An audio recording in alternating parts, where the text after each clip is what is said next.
Right. Can't trick him. He's too on the ball. Hello, everyone.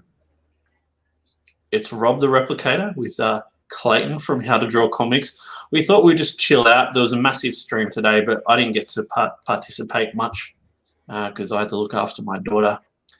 And, you know, Clayton and I were just chatting before about what a crazy year it's been. I thought we'd talk about that a bit more. How you doing, Clayton? I'm doing really well, man. We did have an absolutely massive stream just before on How to Draw Comics, which is the Barton Bros center of operations, you could call it. Corey did an incredible demo. It's really awesome to see Corey truly come into his own now. He's made so much progress since he first put himself in front of the camera, and now he's blooming. It seems he can draw better than I can on camera, and lots of people were tuning in. You know, we had so much, I reckon, honestly. Like in the last 6 months, like I don't know, he's like, I remember doing the Kozor launch stream with him, and that was painful. Like, you know, trying to talk for 8 hours, and now, like, you know, it's a whole different thing. Like, he's cool. Tell me about it. I'm very proud of him. He's come a long way. I mean, heck, the guy is getting a comic book out before I am, so I got to give him props for that. I'm excited to see what he is going to bring to How to Draw Comics in the future. Just those drawing demonstrations are going to be so valuable for people. He's got the internet connection for it.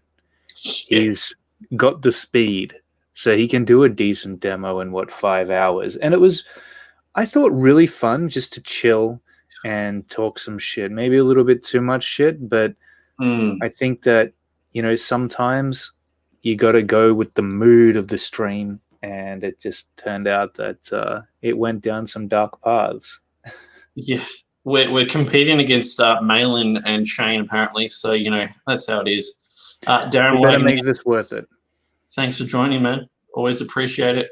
Darren, by the way, I wanted to get you into the Barton Bros Brethren Twitter group, but I can't seem to find you on Twitter.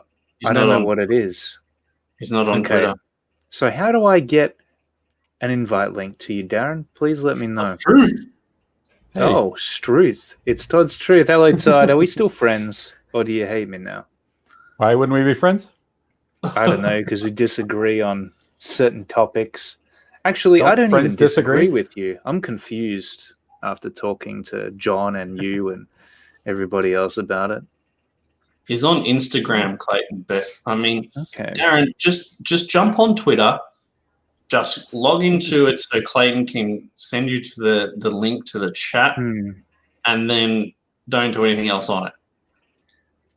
Yeah, definitely, because Darren, you're fantastic to have on these streams. You're easy to talk with, and you're just a cool presence to have. You're a very chilled out dude.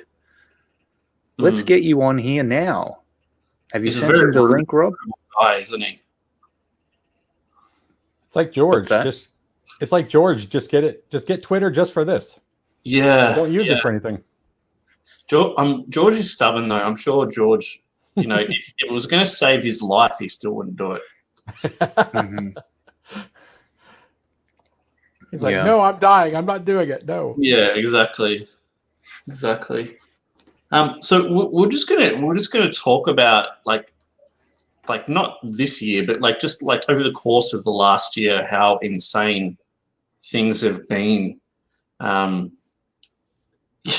Like what's happened over the last year, like, and yeah, I don't know. Clayton has disappeared, but I don't know what he thinks about the last year, because I remember speaking to Clayton about joining Comicsgate and that whole thing, you know, like, because the information you find out there on Comicsgate is controlled by people that actually hate Comicsgate, so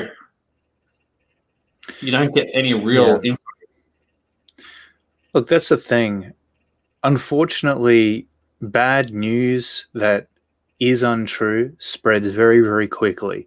It's like a nasty little virus. gets in the ear holes of any would-be potential good people that could join the cause and actually see some level of success from it, specifically those within the industry who don't necessarily have any political agendas. They don't swing one way or the other. They just want to make cool comic books like the rest of us, and that's where our views align. But the funny thing is that all these lies which are being spread on Twitter, the rest of social media, they see them and they take them as fact. They take them as truth. And they're very, very far from it. And that misinformation is probably one of the reasons that Comicsgate hasn't even become more of a monster than it already is. I can see that it would have expanded far, far more at an even more exponential rate had those lies not been spread, not been told in the first place. And why do they tell them? Because at the end of the day, those would-be powers within the mainstream, they don't want to see comic skaters succeed because it takes the power away from them. It gives it back to the creators, and it gives it back to the readers, most importantly. They don't want that. What they see is dollar signs. What they see is holding on control to an industry that has run its course and needs a facelift, quite frankly. Yeah, it really has, hasn't it? Mm-hmm. Before we get into that, let's say hello to people in the chat. We've got Darren, obviously, Leroy, I Borrow Ideas. And you're all saying, you feel bad cheating on Shane and Yanzi, but that's okay. They stream all the time. You don't need to watch them every night. They got lots of viewers anyway. Yeah. Poor Rob here. He's trying to get his channel off the ground. Let's give it a share. Let's give it a like and a comment and help him see the kind of success he deserves with an excellent comic book such as Replicator. I mean, you're doing great things, Rob. Speaking of the progress we've made. Yeah, Bancroft's in the house. Good to see you. Yeah, so that's what we want to talk about. We just want to talk about, what's happened over the last year and what we're grateful for, but not make it sound so sub-story, because it's not. It's just like it's impressive and mind-blowing at the same time, just humbling. So, yeah, I don't know if you want to start. I want to start, Clayton, but... Man, it is something that I'm curious about, this thought that I've got, which is, did you think that it would pan out as well as it has for you, Rob? Did you have doubts? Yeah, okay. So, before I joined Comicsgate, man, I was one campaign away from throwing in the towel. That was it. Because... Why was that? Well, I wasn't making money. Comics, as you know, they're not easy to make. They take time, effort, and if you're not making money, if you're barely making enough to get the book done, and then you have to wait for the next campaign to get the next book done, and you're not making any profit off it, it's a tough road. And then I'm like, Aaron, he hooked up with Comicsgate, and I hadn't heard of Comicsgate before that. We're in Australia. We're out of the mainstream here a lot because we didn't have access to it as kids, easily. So I'd never heard of it. And it was a relatively newish thing too. It was 2017 it kicked off, Todd? I don't know. I only came into it just this year. Yeah, so there you go. It's pretty new. And then Aaron... I hadn't heard of it before either, so that was my entrance into it. Yeah, and Aaron's you should have a look at this thing, use the Comicsgate tag, but be careful because it's a whole thing. It's a whole different world. And I had a talk with my wife about it, who does, she works in gender equity. So this is a huge deal. These people are saying things that is anti-gender equity, according to, what people are saying about Comicsgate, which is she's maybe don't do it because, it could affect my work. But at the end of the day, I was like, fuck it, I want to do it. I want to see. I want to try at least, you know? And ever since I started, man, it has been, wow, it's been incredible. Like, amazing. Big time, dude. Completely different to what you'd expect or what you've been told. Hey, Michael. We need to get an OG CG'er in here. Yeah. In case anyone needed some facts dropped. Hell yeah. I didn't know your wife was into worked in gender equity. Yeah, man. You had the talk for a big corporation too, like, you know, and the things they say about Comicsgate, like if you went based off what people have said about it, you'd be like, nah. But then you join, and it's like it's no one says anything like that. Yeah, and I think that's the saddest part, is just the fact that you have got an association to CG now, despite how untrue the reputation is that it's been tarnished with. You have now possibly put your wife's job in jeopardy if anybody there knows about Comicsgate. Certainly the doors that might have opened for you as far as the mainstream are concerned are now likely closed to you, Rob. And for no good reason. For no reason that is valid. Yeah, but Clayton, those little doors, those tiny little doors that you can barely stick a toe through, or you can have one of the mighty iron gates that people are building over here. People like Clint Stoker and Eric Weathers and Raging Golden Eagle and those guys. I'm not talking about, you know, the biggest of the big, but, you know, all of those guys, they're all things that we can achieve on our way towards, you know, being one of the big dogs. That was the biggest thing for me. That's what factored into my decision. Sorry, Rob, I know you want to speak, and I don't like having to cut you off, but I've got the idea. I've got to express it. The biggest thing that stuck out to me on Michael's point is I love control. And I was talking to you about this before, Rob. I love to control things, but I don't like to be controlled. And the mainstream was the biggest controller of my ambitions when it came to creating comic books. And I wanted to say fuck you to that. Because I remember the feeling, actually. The feeling that I had when somebody pulled me up about my Comicsgate-ish views that I was spitting before I even knew about Comicsgate. And I was like, oh, okay. Well, if Comicsgate aligns with my views, I think I should check them out. I should look into this more. And, you know, I had friends of mine who said, listen, I mean, they didn't say that they were going to dump me as a friend, but they did warn me about this. And I'm like, hey, nobody warns me. I'm the one who calls the shots, right? Again, I got a bit of an ego. I'm not afraid to admit that. But it did allow me to be able to think for myself and to look in on this from a perspective that wasn't influenced by the would-be rumors being spread on Twitter about Comicsgate. And I think that's how most people become a part of Comicsgate, is they look into it for themselves. They ignore those naysayers and they form an opinion which is truly their own.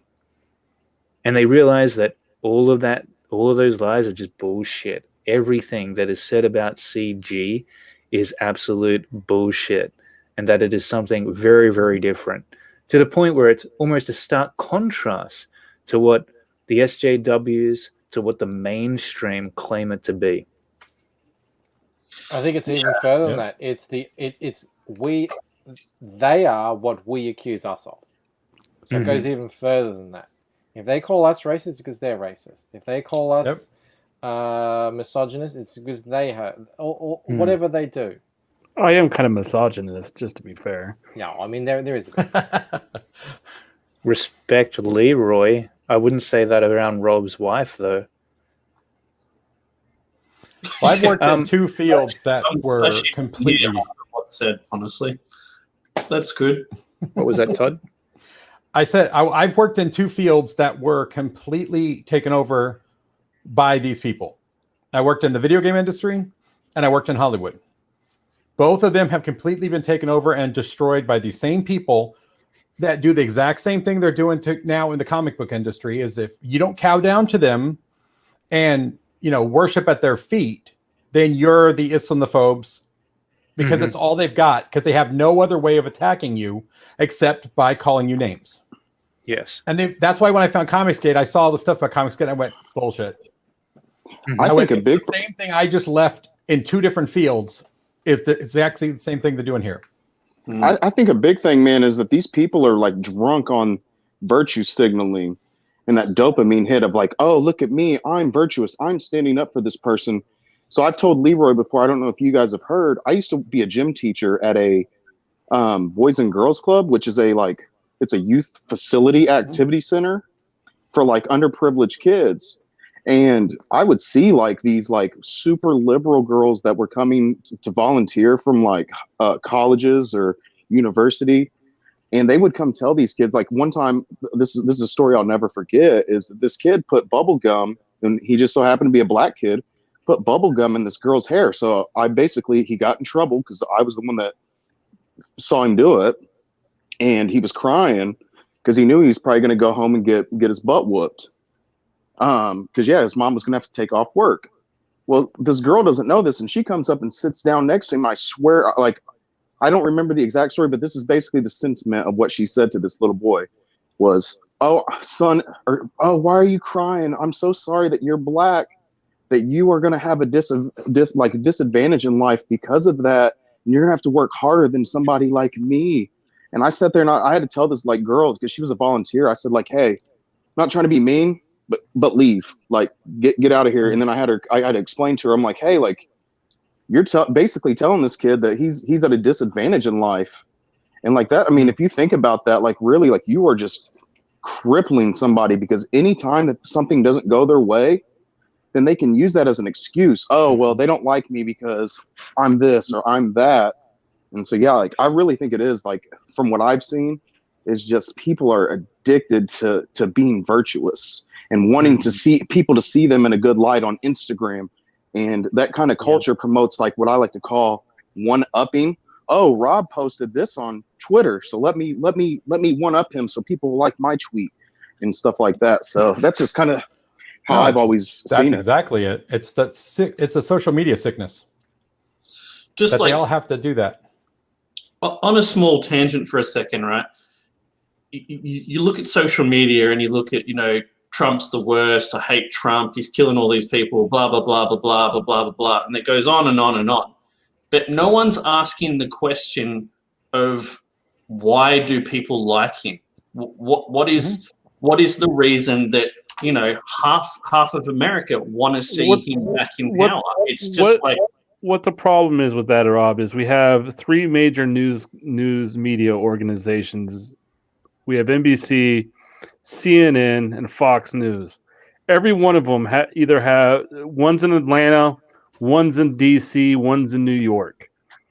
They need to get their asses out of these big cities and put them in places like Tulsa, Oklahoma, Omaha, Nebraska, Wichita, Kansas. And they need to be around real America again, because they are so out of touch with normal America. They're so ingrained in New York and LA and in DC that they have no idea what real Americans think anymore. They are out of touch. And to add on to that real quick, I don't know if you guys, if this is just, because I could totally be wrong in this, but I think what happens here in the U.S. might trickle down to the rest of the world. I don't know if that's true. Oh, for sure, man. For It sure, does. in a big way. It influences us in an absolutely huge way. I think Australia looks to America to an extent, or at least your culture has a pretty big impact on us. The social issues that are going on in America right now are mirrored here in Australia for sure. We're protesting for the same reasons that Americans are protesting. We're not. I don't even know why we're protesting. Me either, to be honest with you. And, I think that I think that the reason that people like Trump is because he's not a politician. That's always been what it's been from the very beginning. And so he's come across as a little bit more trustworthy because of it.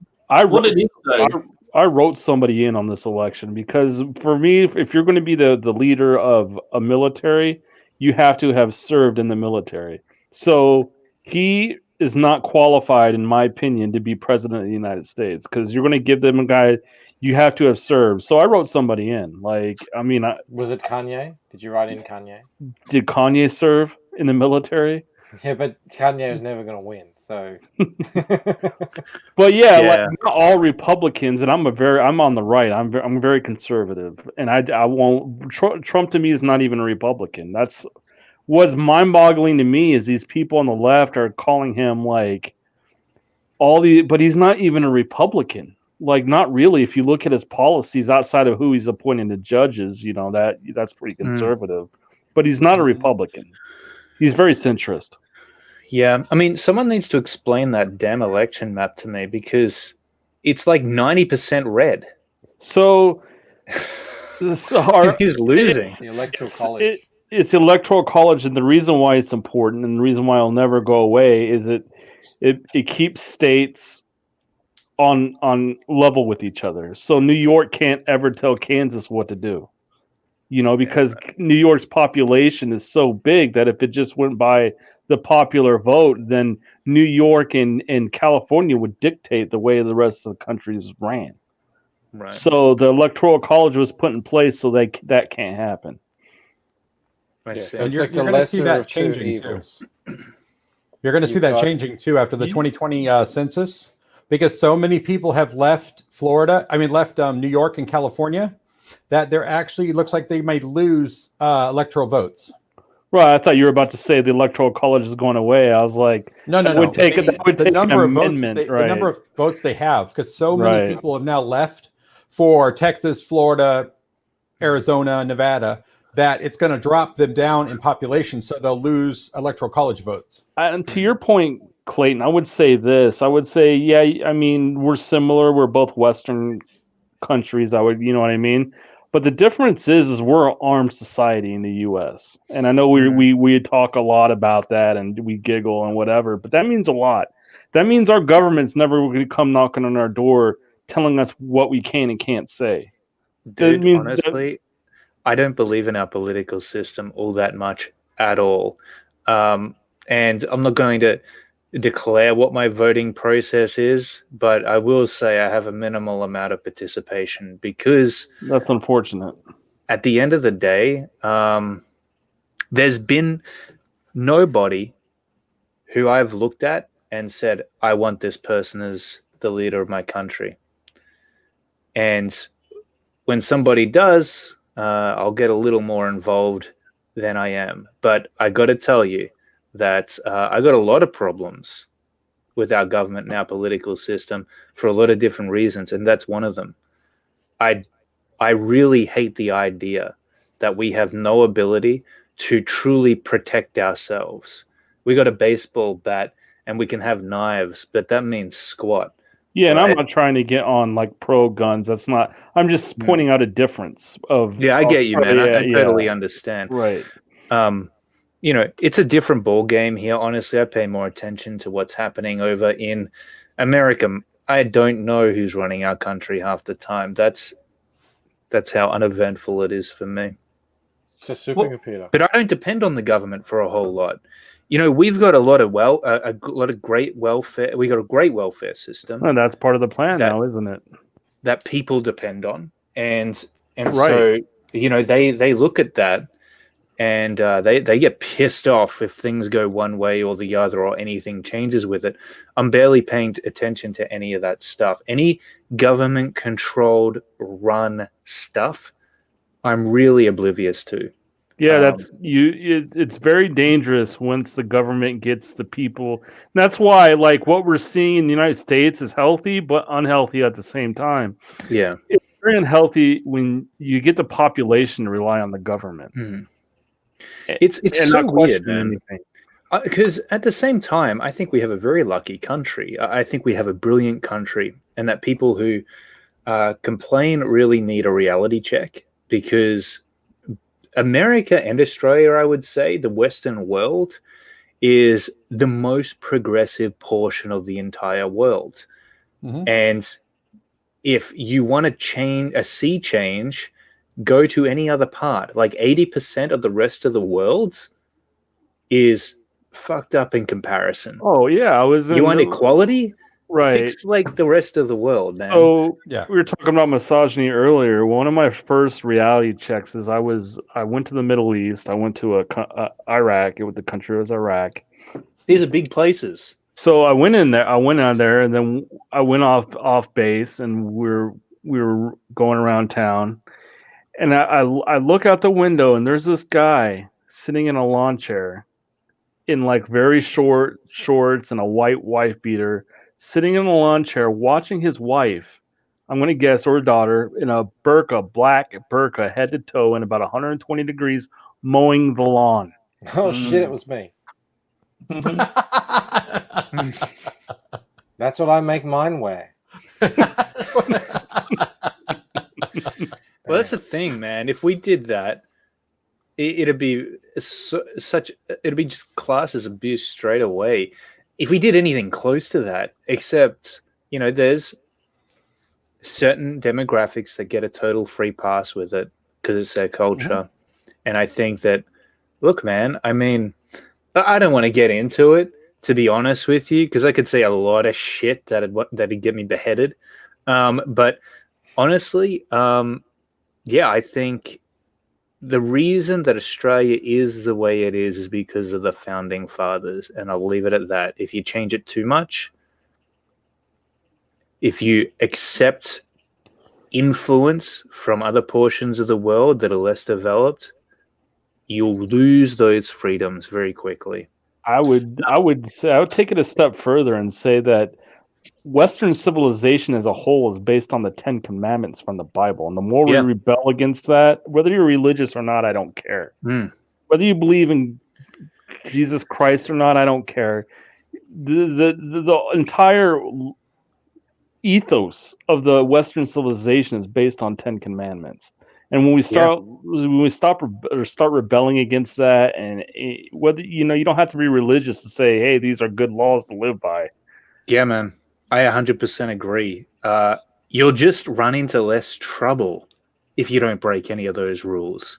Because if there was a lawless society and you were stealing, you know, Rob's shit. Hold on, Rob looks amused. You know, Darren was committing adultery with my wife.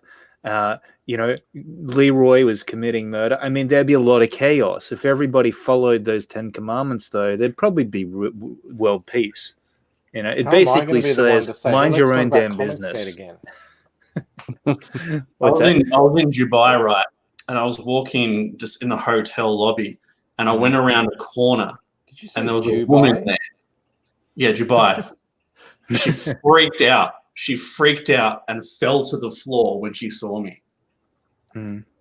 Why? You Rob Hawk? I don't know. You know, I have a story about. She's like, look, it's Gimli from Lord of the Rings. Rob and Michael, you might have heard of this story. In fact, so I had a friend who was a teacher. Yeah, it is. I had a friend who was a teacher colleague of mine, and he was asked to go and work over in Abu Dhabi because of the pay. He decided to do it. It was very, very good pay. So he moved his wife over there. They had to get married because that's, in order to live with one another, you've got to. And one day there was a situation where someone had parked who wasn't disabled in a disabled parking spot, and his wife saw that. She took a picture of it, posted it to her social media, and the woman who owned that car ended up somehow being able to throw his wife in prison. And she was stuck in prison over there for an extremely long time. The Australian government had to get involved in order to deport her and get her out of there. And he continued to work as a teacher, finish his term, because otherwise it would have all been worth nothing, all of the shit that they had gone through. But he was extremely paranoid about being there. He thought people were listening to him, following him, and he told his wife not to say any shit at all while she was in Australia on her social media, because as the man who is married to the woman, you are responsible for everything she says. And if she steps out of toe, you take the hit for it as the husband. Oh, yeah, it's backwards over there. I've seen a woman stoned to death. That's a developed country, by the way, in a very different part of the world. And yet we hear nothing about this stuff. We hear lots of complaints about one of the most evolved portions of our society. Well, it's the same thing with global climate change, whether you believe it or not. I'm not going to have that debate, but what I will have a debate on is, if you're so worried about it, I want your ass in India and China and Vietnam and these places that you know what I mean? That's where it's coming from now. It's not coming from the States. It's not coming from Europe.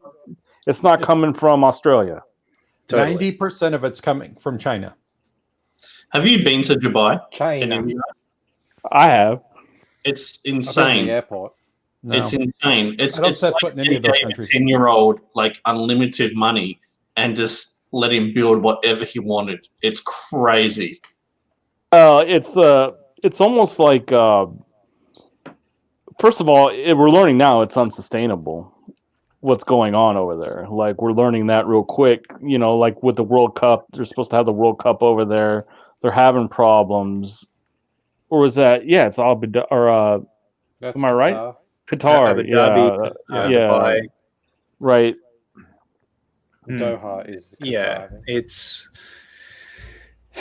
somehow we got off of Comicsgate and discovered success. Segue back. I think it's important to have discussions like this, guys. So speaking of Arabs, let's talk comics. Yeah, are you done? Are you done? Are you done simping for Diaz for the night, Bancroft? Or you want to do that some more? What are you talking about simping? My God, you're like the Shane Davis ultimate simp. Well, Shane's streaming right now, and I'm hanging out with Rob and Clayton. I don't know how that's simping. Thank you, Leroy. I want to give a shout out to Bancroft. Dude, I'm so impressed with you. You have 611 backers now on your first campaign off your own back. Honestly, let's you've had help from people, but you have put in the hard work yourself. Like, you've built your channel, you've done everything that they tell you to do. You've probably been a little bit passed over by certain people too. That maybe some people have gotten a good showing from, but you've done it all yourself, dude. You must be like incredibly proud of yourself, and it is pretty unbelievable when I stop to think about it, and I can't explain it, but I'll take it. And yeah, that's what I always said from the get-go. I didn't invent any of this. I just followed what Zach and Ethan and Malin said, and then you were there too. You gave a lot of advice, and a bunch of other people did as well. But I just followed all the. I just walked on the same trail that those guys walked on. But I'm learning now that as well there is that X factor that seems to be separating campaigns from other campaigns in terms of what's resonating and what isn't. So what do you think that factor is, Mike? Yeah, what is that? I don't know. I mean, if I knew, I would bottle it and sell it to people. I think what is making you say that? Oh, because there's people out there who are trying to do the same thing. Who are trying to start channels, who are building audiences, or they're doing the right things. Their campaigns look good. We have Todd here who keeps up on the numbers. I would be, because I think that for a first campaign, 20,500 is like a pretty decent goal. I mean, so Todd usually keeps track of these numbers, and I would be curious this year how many first-time creators hit 20K or 500. Dude, I honestly think for a first-time campaign, 250 backers is a really good effort, honestly. So to do 600 is ridiculous. Right. I'm not looking at like a decent effort. I'm looking for breakout, Rob. You know what I mean? Yeah. Like I feel like Clayton and Mike this year are broken out. Oh yeah, big time. Yeah. But see, probably Michael more so. We had How to Draw Comics that had been well established. Michael hadn't really started to build an audience. Is that correct, Michael? Yeah, I had. Oh, okay. But he was a fan. Yeah, he was a big fan. It wasn't as big, obviously as big as us. But I did those cartoons and everything that just shone a lot of light. Clayton, have you ever seen one of his cartoons before? Oh yeah, that's right. I do remember that, and I agree. Huge way to get people to notice you. I remember watching those cartoons, and they were a very smart idea. You should do more of them, honestly. I know. I always plan it. It's just a matter of time. Yeah, that's another X Factor thing. Like, here's a tip to new creators: go viral. Yeah. How do you, it's like, yeah, that's all. Just exactly. So there's a whole lot of luck involved in that as well too. I don't know. I've been in CG since before it was called CG. Yeah. So and that plays a big factor too. Like, one thing I've noticed, the longer you're in it, the more people trust you, and they know that you're not just there to go in, take money, and then leave. I was saying to like Michael. Cecil. I was saying to Michael the other day, and this for him actually was the one time where it kind of broke the rule, where I knew he was putting out a book, and I'm like, oh, cool, But when Ethan shouted out his book like multiple times, like I went and backed it. Usually I don't care. A creator doesn't mean endorsing somebody, doesn't mean a lot to me, but in the one case for Bancroft it made me go back his book. So like. Yes, we saw the video. Yeah, and I saw the art, and I was like, "Wow, this looks good. This can't be right." Yeah. And then Ethan's like, "This is really good," and I'm like, "I'm backing." And Malin too, and then Fraga, and then I was like, "Ooh, who's this guy?" Yeah, that was a whirlwind.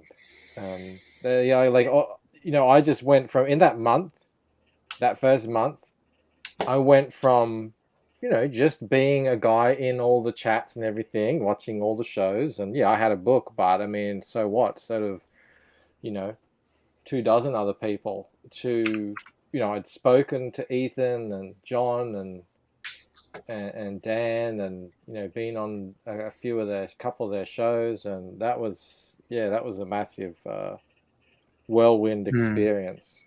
Nothing I'm going to ever forget, really. Absolutely. And like, I know you guys don't like talking about Kozar anymore because we've talked it out, but like 441 backers. Hey, it'll be 500 before they fulfill. Yeah, it'll be more than that. I think they'll be pushing 6, maybe 7. But that's crazy.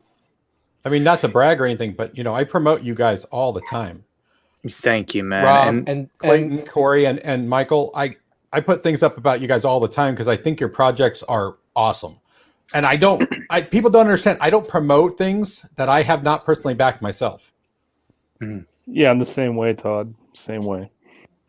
And if I think that you guys are awesome enough and these projects are, then I'm backing it. Then it's got to be good. Well, I mean, I want to say it's because you guys are Australian, but it's really not, because there's other Australian creators out there that I don't get 100% behind. Like I'm behind you guys, so I don't think nationality really has anything. First of all, Mike and Clayton are affable. You know what I mean? They're affable guys. They're easy to talk to. Rob puts in a lot of work. Like I respect that. He's in the chat all the time. No, I mean but he's not affable. No, he's what does affable mean? I've never heard affable my entire life. I've never heard that word. You guys need to read more classic literature. AFFABLE. Look it up. Friendly, good-natured, Yeah. or easy to talk to. Yeah, some of us have never heard of the words like rootable either. So Or bogan. Yeah, I've had we're Australian in friends, the but I've midst- never heard bogan before. We are so in I the don't know. midst of a massive cultural, cross-pollination here in CG. We'll come back to this in a second, Clayton. But one thing, like, I wrote down like a list with things that have just been crazy this year, and I wrote down like the fans. I don't know if you can see that there, and like Todd, Leroy, Darren. There's so many people, but honestly, you guys, like, it's crazy.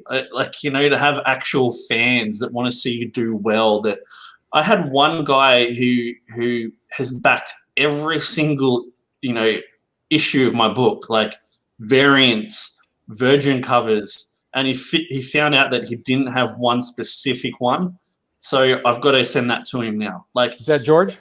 no, it's not. That's not George.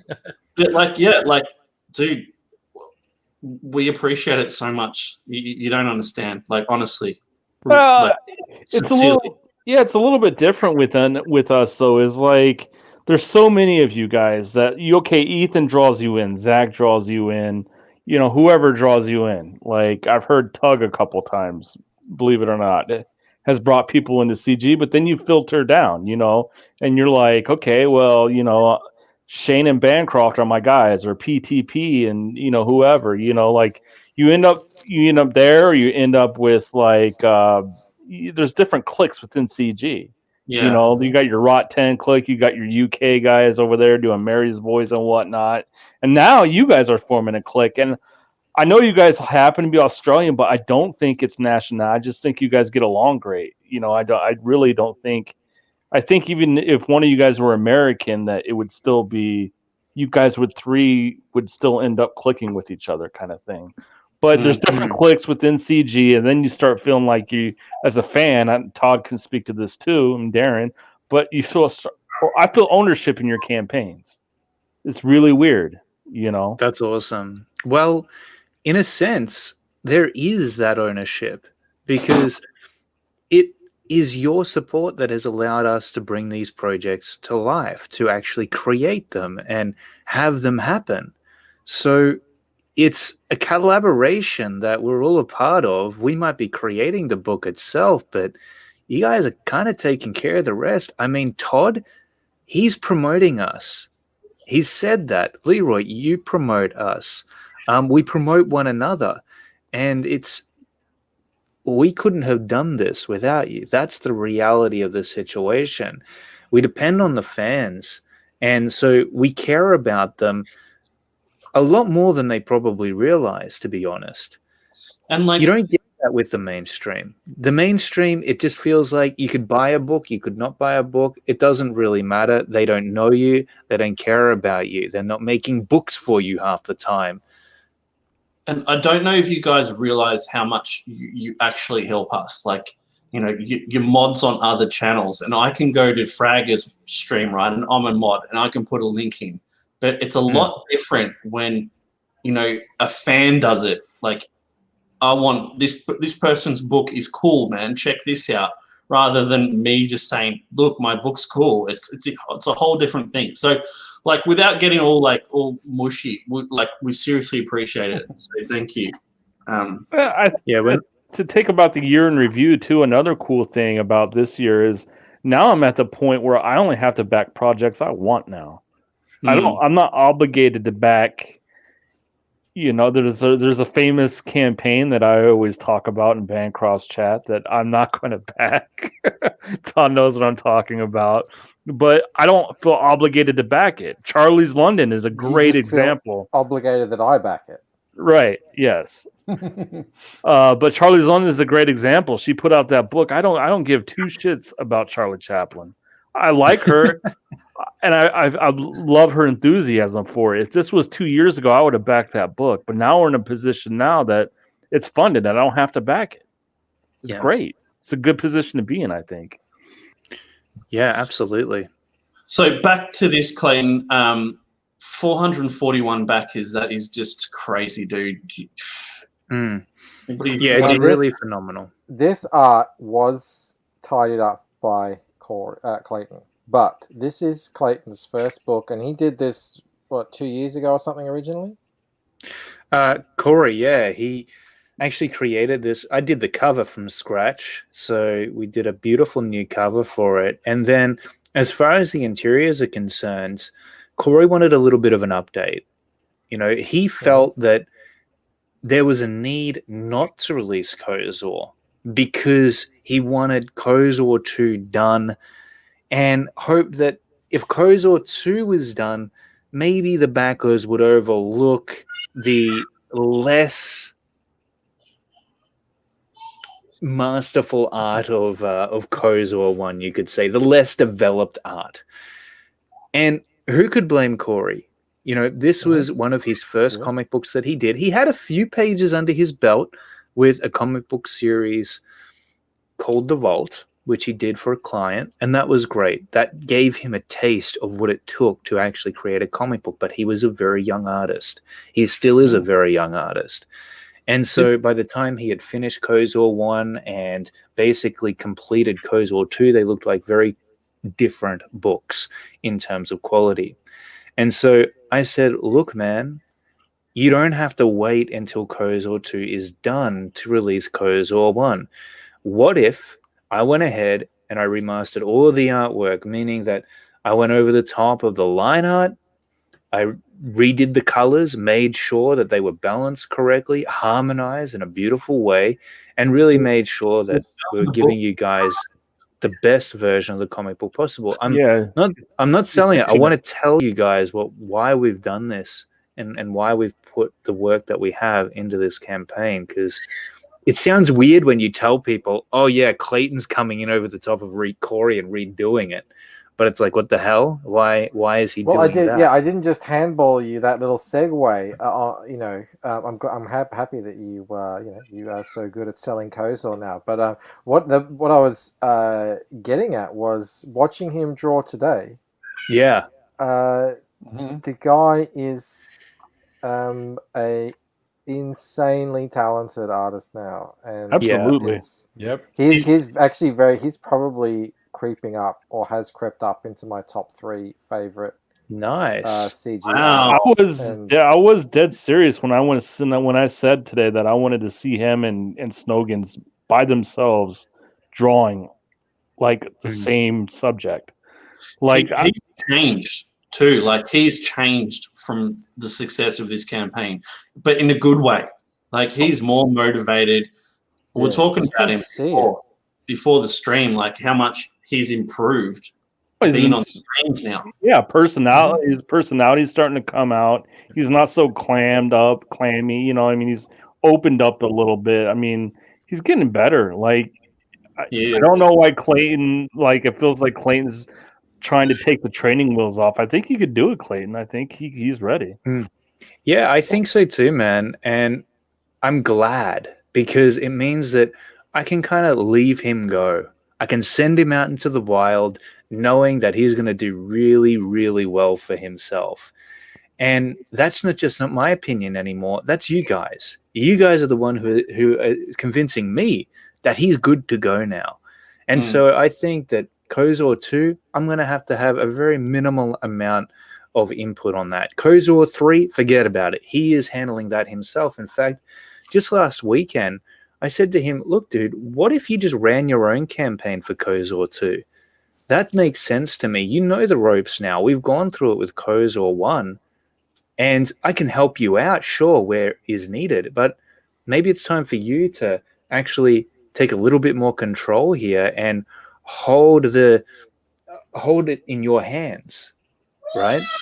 Make it happen for yourself. I don't know, Clayton. Here would be my thing on that is what I know we're going over CG year in your review, and I think this comes on that too. Is what we're seeing is at the second time you guys release a book, like after the first time you fulfill, these campaigns get way bigger the second time. So I would say instead of the mainstream, isn't it? Right. So I would suggest maybe holding off on that and saying you can run your because I think your second campaign is going to be a completely different beast than the first. So I would probably maybe, maybe do it 50-50, Clayton. Like, you show him what needs to be done, so he's ready to do it for the next one. Oh, for Kozol's 3. Yeah, What? but like I feel what we've set up with like how we launch is like that's a winning ticket right there. I think our plan works so well. Well, I want to hear Todd's thoughts for a second on what we're discussing here. What do you think, Todd? Well, I was going to say, first of all, that when I first saw you guys, you were always the front man because you talked more. And that's probably because you were a teacher and stuff and had to do this in front of groups. Mm-hmm. And it always seemed like Corey was the introvert. Yeah. But then just over the last few months, it's like he's changed from the introvert now to the extrovert. And he's pushing stuff and saying stuff. Yeah, it's great to see, because of the campaign and stuff that he, because like before when he would do like the pitches for Kozar, it was really bad. Or he would go, hold on, I got it on my phone. And he would look at his phone. Read it off cue cards on Frega's show. Oh my gosh. Goodness. And now now he can like zip it out without even looking at anything. He has it down. And I think that like what Rob just said is that, or Michael just said, I forgot which one just said it. Sorry. You go 50-50 on the second book. That way he can get it done. And then you can start doing your book as well. So it'll help both of you to get both your projects going and done at the same time. And then on 3, it's all Corey while you're doing your book. That's the way to go. There to help each other. Have you guys tried yet to do that? You guys mentioned this the other day where like maybe I'm not sure which takes longer, penciling or inking, but I think you guys had mentioned like Corey maybe doing the pencils and then Clayton coming over the top with the inking or something like that. Have you guys even tried that yet? Yeah, we were talking about that. And in fact, some of the pages that Corey is adding to Kozor 1, new story pages, they were drafted up by me or corrected by me during that penciling stage, during the foundational stage. And he's coming over the top and kind of spiced things up. And I think that it works well because Corey is an amazing artist. There's no doubt about it. One area where he is still improving, constantly leveling up every single day is in those foundations, those all-important foundations, and he has them mostly handled now. It's small things at this point, like getting the hands correct and maybe, tweaking little things here and there. Yeah, exactly, right? So he's leveling up, though, at rapid pace. He is. He's learning. He's a I learning think machine. that's why I brought it up. It's like Skynet. Look at the difference between what we've seen of his original work and what we've seen now that he just kind of pumps out. He's self-aware. Like today Corey became self-aware. Like, yeah, I think so. Like drawing that dragon. That was impressive that he's never drawn a dragon yet. He changed the dragon from a 4-legged one with wings into the wyvern with minimal even effort. He was just, oh, you mean just like this? Well, okay, yeah. Wow.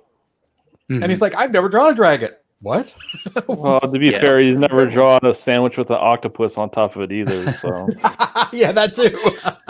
I'm really impressed, Corey. Like this campaign has been so good for him in so many different ways. Do you think that it all kind of turned around when he realized that he could start talking over me and chat liked it? Because I think that might have been the. I think actually I knew he was coming out of the show when I knew I've been coming around like for a while, but then I could see that Corey was new. So there was about a week straight that me and Darren just told Corey how great he was. That's all we did every day in the chat was just tell him how great he was. That's so cute. Do you know what? I think that probably legit helped him out in a huge way. Seriously, because he would talk about that. He'd be like, yeah, Darren and Leroy, they like me. They think I'm cool. And that confidence boost made all the difference in the world. Yeah. And you saw the change in him too. He was it was awesome. He was starting to go a little overboard with it, and now I'm glad because I was going to say something to him, but he's toned it back now, and he's kind of got the like good timing. Yeah, and he's doing it just enough where it's working out really good for him. Yeah, and that's the thing. Hockey says, I want to read this, sorry. I'm very new to CG and hoping to join as an artist at some point, but feel the connect to the community already, at least the people around the Aussie CG crowd, including Todd and George. Yeah, Hockey, man, and you're doing the right thing, dude. Like, you're hanging out, you're getting to know people, and that's what you got to do. That's what you got to do. So you're doing. And just to give him some credit, like, we know that's the guy that drew that picture, you guys, right? Is that him? Yeah, that's him. Okay, yeah. So I mean, that's what you got to do is get your name out there. And I mean, one little suggestion I would make is having a good icon, which I can't remember what it is, but like just something that's recognizable. So that way, when people see you, they can kind of like symbolize that or identify you as that. I would also suggest to Hockey that he goes to these like mid-sized channels, like Maylands and Shane's channels, where I know EVS you're never going to develop a relationship in Ethan's channel, but you can in Shane's channel, you can in Maylan's channel. You know, you go in there and not just stick to just Corey and I see Hockey here and I see him in Bancroft's channel, and that's where I see him. So I would just say expand out a little bit. He might have specific hours that he can listen to. Mm-hmm. Yeah, for sure. Just touching on Bancroft again. Sorry, mate. Touch away. Dude, your channel is, apart from the one that we do, is my favorite. Just because you're so interactive with chat, and that, you know, I can give you shit like no one's business, and you'll take it and laugh, man. I thought you didn't like those interview type shows, though, Rob. Don't you find them extremely boring? And not on Bancroft's channel because the Bancroft channel, man. Bancroft down. Yeah, the chat entertains itself. Like today was pretty dry. I mean, to be fair, like we did. I was thinking about that afterwards, Leroy. I don't know Joe, so like it's not like getting Camel Moon back on where I'm just gonna like lay into him from the get. Right. I'm not saying it was shit, Bancroft. If it was shit, I'd tell you right now it was shit. It wasn't shit, but. No. You know, like, but what the point was is you've created such a good audience that we're able to sit in there, you know, and entertain ourselves. Yeah. You know, and then you are really good at catching on to that what's going on. Not everybody has that gift that you have where you know what's going on in the chat while you're asking questions of Ball and Diaz or whoever. You know what I mean? Yeah, that's why I can never remember words, because I'm like Clayton. When I start multitasking, my brain it's running at about 30% efficiency. So yeah, when somebody in the chat names and when somebody in the chat's telling you have swamp ass, but you can keep a straight face. Who would do that? What an a-hole! How do you get back on? It's funny in Bancroft's chat too when the chat gets going, and some of the guests who are new on there don't know what the chat does there, and sometimes you'll see them look at the chat and they'll make faces like, "What the hell's going on over there?" They're the best. See, they're the moments you can't buy. You can't buy that. You have to build it, and you know, and there's only one way to do that. Is to actually be down in the muck with everyone else, because that's where all the memes happen. That's where all the fun happens. The lore, exactly. The octopi. So you can't fake it. You can't come into CG looking to make a buck and fake that. And that's like the thing. Like your channel might not be as big as Ethan's channel, but for me, it provides more value because I can interact with you in the chat. So that's for me, it's not even just Bancroft. It's interacting with Mo Biggs, Mortal V, whoever's in there for the night, you know, like it's interacting. I know those people in that chat. I borrow ideas, Hockey, whoever's in there, as I know those people. You know what I mean? Those are the people, you know, I know, and we can talk and shoot the shit. And to be fair, Clayton is starting to develop his own lore, Mike. I'm not sure if you like. We shut he had a panel that I've talked about a few times. He had that panel tutorial. We shut the shit down in an hour. The chat did. You need to own that, Clayton. You need to cultivate it, and you need to own it, and it will become part of your lore. Which stream was it? He was going to have a tutorial on layouts, and he was trying to be all professional. I did miss that one. Yeah, it was going to be HTDC. And then, like, the chat wanted none of it. They wanted none of it. And we were going off the rails. I was okay Dude, with that it. was an amazing chat. I was okay with it. I think Ed was a bit like, whoa, what is going on here? Have I done did catch something that. wrong? No, I did. I caught about 5 minutes of it, and I saw him. Rob was in there talking so bemused. much trash, it was hilarious. Was I? I Yeah. don't Rick hit me up about it, and he was like, Clayton, I had to speak with Corey. I didn't like the way that he was putting down Ed's course. You know, he wasn't helping to sell it. And I'm like, Rick, you don't understand. Yeah. The chat has a mind of its own. And, you know, but he kept telling me about it and lecturing me on it. And I said, and I know, man, don't worry. It's okay. It's all good. Yeah, I actually bought that course, by the way, and it actually is a really good for $10. I had researched for hours and hours, like tens of hours, if not hundreds of hours, trying to find all that information. And so, like, basically, I didn't learn a whole lot, but it was like solidifying that okay, this is what I thought. So it's actually it's more than worth $10. But I mean, if you're trying to look for a project. Who's the guy who Bought that tried? one too. Who's the guy that was trying to correct Corey?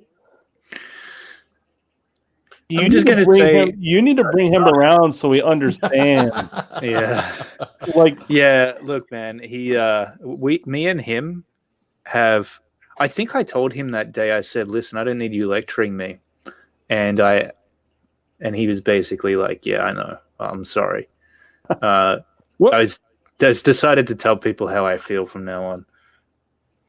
Get off my back. You did the dad thing, like, you know, I'm not angry, I'm just disappointed. I think maybe if you brought him around and he understood, like it wasn't ill intent going on in there, you know. Yeah, I know. He hasn't been around, and the channel was clean cut. Like bro, like I swear, like they never even cussed Right, until back Frege when there came were, on. like, 17 Frege came on with people, right. Percocets and started Right. just dropping F-bombs. I remember that. Clayton, I could tell like you felt like a lick, but you know, because Dan's on, so you're not going to say nothing to him.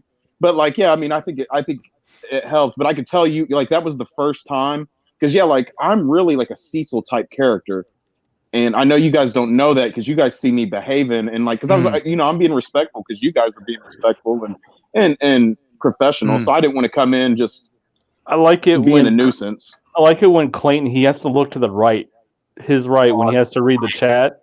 And when he has to look to the right and he's like looking at it for a few seconds and he's like, oh, what the fuck? When he's I trying love to be the chat, man. natural and he starts smiling just a little bit, and you're like, Yeah, I Yeah. love you guys. I seriously do. It cracks me up. And it is heartwarming to see that a little community has spawned, has cropped up. Well, you have to remember this stuff, Clayton. It's part of, like Michael said, he's cultivating an audience, and this stuff with the Frega stream and this one, the panel stream and the octopus stream. This is part of your lore. You know, you have to bring it up again. You have to cultivate it. You know, Absolutely, man, and it comes up again. I mean, the octopi are definitely a running creature that has cropped up again and Caressed your again. body on more than one occasion. Mm-hmm. you should get a beanie with an octopus logo on it. oh, dude. Like, what is that one from Marvel? Is it Marvel that has the octopus symbol? Yeah. I was Yeah. going to totally troll Corey and make the Barton Bros Studios logo an octopus. Do it, dude. Yeah, Oh, do it, that'd be and we'll hilarious. all be in on it, and we won't. And then I tell. said It to him, dude, we're going to create beanies, Barton Bros beanies, and we both have to wear them. So that wherever we go, the Barton Bros are there, and you know who they are. Well, Put the beak on the octopus and make it kind of look like a puckered arsehole. So it's like a Come on, man. double entendre. But yeah, you got to make it so that it looks like it's totally real, Look. and you have to play it straight. That would Oh, be yeah, internet gold. Drawing assignment if you're up for it. Corey's kind of taken hold of it too. He's now putting it in his drawings and shit. Like, He's like, just be careful, man. You'll get the stream taken down. I'm like, dude, octopuses aren't illegal. It's fine. It's What you fine. do with them might be. Well, I showed my wife that picture that Hockey did, and she's like, "What is this? I don't understand." And I go, "You really don't want to know?" And she goes, "Yes, I do. Tell me." So I turned on Netflix. I showed her the trailer for that octopus teacher. She sat there stone faced, and when it was done, she was like, "You were right. I didn't want to know." Yeah. Yep. I'm looking forward to Rob building his channel up and starting to cultivate his lore. Yeah. Absolutely. It's a funny thing. He's got the mohawk going on. I think for Rob, it's been, and correct me if I'm wrong, it's been difficult to jump from HTDC to your channel because it just doesn't have the viewership at the moment. It's not so much that, it's the time. Like, you know, we pretty much do 2 streams a week guaranteed. We've been doing that for about nearly a year now. So, I mean, I could do 2 streams a week on my channel, or the way I see it is I could maximize the impact that I can have by doing it on your channel. When my daughter goes to kindergarten, man, I'll be streaming all the time on my channel. But I hope so, man, because you got to build it up. I always say, and the thing is, what's great about it is you'd be building it up for our wonderful viewers. People who know HTDC know you. You're a staple person within the panel that everybody has become familiar with. I knew of Rob before I knew about you, though. Exactly, right? So when our shows end on HTDC and you start one up on your channel, it gives the audience another show to watch, right? And it means that they can go from HTDC to Rob's channel and the fun never ends. It's great. Yeah, and I'm looking forward to it too, because, like, you know, with HTDC, we've been doing promotion and we've been doing drawing stuff, and that stuff's cool, and it's cool, you know, because people get use out of it. But man, like the promotion side of things, I'm burning out on that right now. Yeah, but you've been kind of like MIA on Replicator pushing it, dude. Like, is it just because you've been sick? Well, the way I see it is, like, you know, you go hard the first couple of days, and then you take your foot off the gas a little bit, and then towards the end, you ramp it up again, because you go into a dead zone no matter what campaign you are. Like, after the first couple of days, it'll start just going down and down, and then it'll pick back up towards the end. So that's what I'll do towards the end of the next 10 days. I'll start picking it up again. You're more talking about promotions of other creators, though, right? I am. Yeah. This is a discussion. This is a discussion we've had a lot. Yeah. I feel that it's important to keep on promoting our fellow creators. However, we need to change things up a bit. We need to ensure that they're giving more value to you guys, the audience, that transcends beyond just promoting a book. Like, that should come at the end in the last 5 minutes. The rest should be interesting. Right. I was shocked that he took his campaign out today, because today would have been a great promotion stream. Like, yeah, right. But I didn't know, like, his campaign, and why did it didn't go in demand? Yeah, I don't know. That's a weird one for me. Does anybody know? Yeah, totally.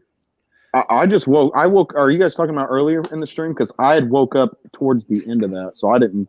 Am I missing something? Yeah, we brought up. I mean, he was drawing a character from Dragon Rage. You talking about Jimmy? Yeah. Why did he go? Amazing drawing, by the way. Right, and he's sitting there drawing it, and we kept bringing it up like every 20 to 30 minutes. We'd talk about it. You know, he'd pop on. He wasn't there the whole time. I thought was probably better, because you didn't get the constant, like, hour of him going on and on about it. Like, let's watch the Code War video for the 4th time in an hour.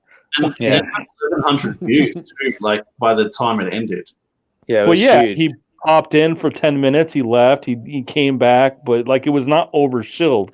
But I found out during the Bancroft stream that it wasn't even in demand, and I'm like, what a waste. He probably would have picked up backers.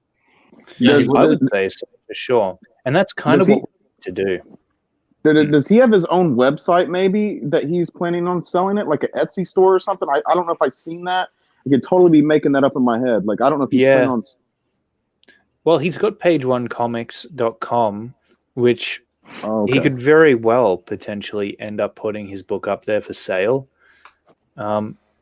It's just really hard to know. I think that in his mind, he asked himself the question, is it better to keep it in demand, or is it better to close it out and increase that scarcity factor?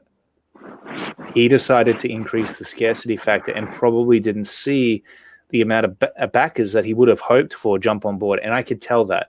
You can tell when somebody is a little bit disappointed in the amount of support that they've received for a project. First, now, he didn't come into CG till halfway through the campaign. No. That was a killer. He went, oh shit. Yeah, we talked about that, Leroy. Remember? Yeah, on my show we talked about that. Yeah, and I never bring people up by name for negative, but I was tired of him like pussyfooting around, and I called him straight out, his name straight out. I was like, "What is Jimmy Reyes doing? Is he CG or is he not CG?" You know, and he did, and I backed his book because he came out CG, but like it hurt him. It really hurt him. Yeah. But like, Bancroft has put 130 backers through since In Demand. Mm-hmm. Like, yeah, I didn't get it either. I mean, I do understand. It takes a lot of balls to do it, but 200 here. This is all about getting backers. This is all about just gaining backers, gaining fans, potential new, potentially lifelong fans. Who knows? Readers. As long as your book's see not shit, I'll be backing you again. I guarantee it. Yeah. Yeah.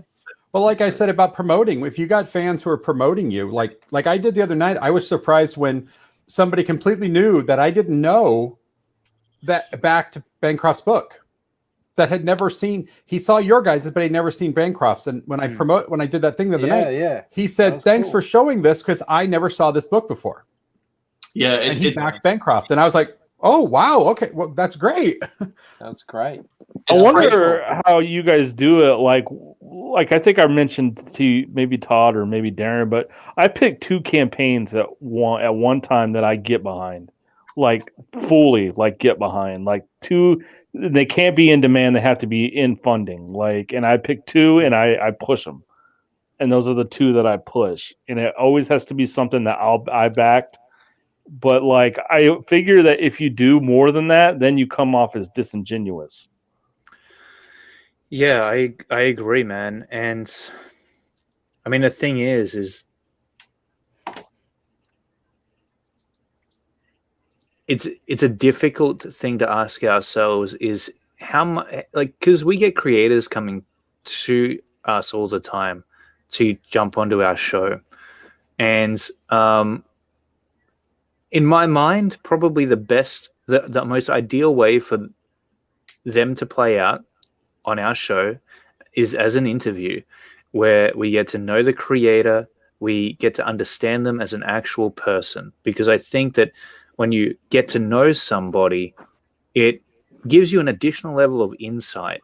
And I'm really starting to get tired of creators who come onto the show and all we talk about is the campaign and their book. And they're not real to me. Who does that sound like? Does that sound like anybody to you, Darren? I'd like to make some suggestions on that because I agree like a lot with what you're saying right now, Clayton. And I've mentioned this on the chat and with Leroy and stuff.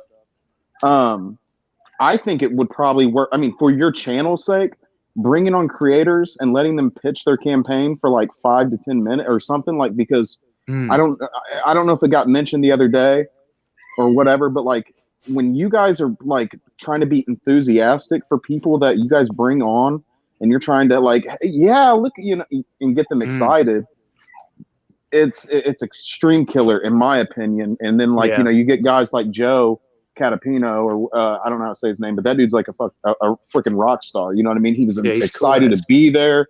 He knew what, you know what I mean? Like he was he was fun to watch. Like he was almost like not because Ethan's way up here, but Joe's like kind of like that. Like he's fun to like listen to. I don't know if he can do that for hours, But yeah, like we'll get him back too. Yeah, the interview style I think works. I think you should if you get longer, if it's a longer segment, like because you can't really learn something from somebody for 20 minutes. You know what I mean? Exactly. I don't think you should out Bancroft.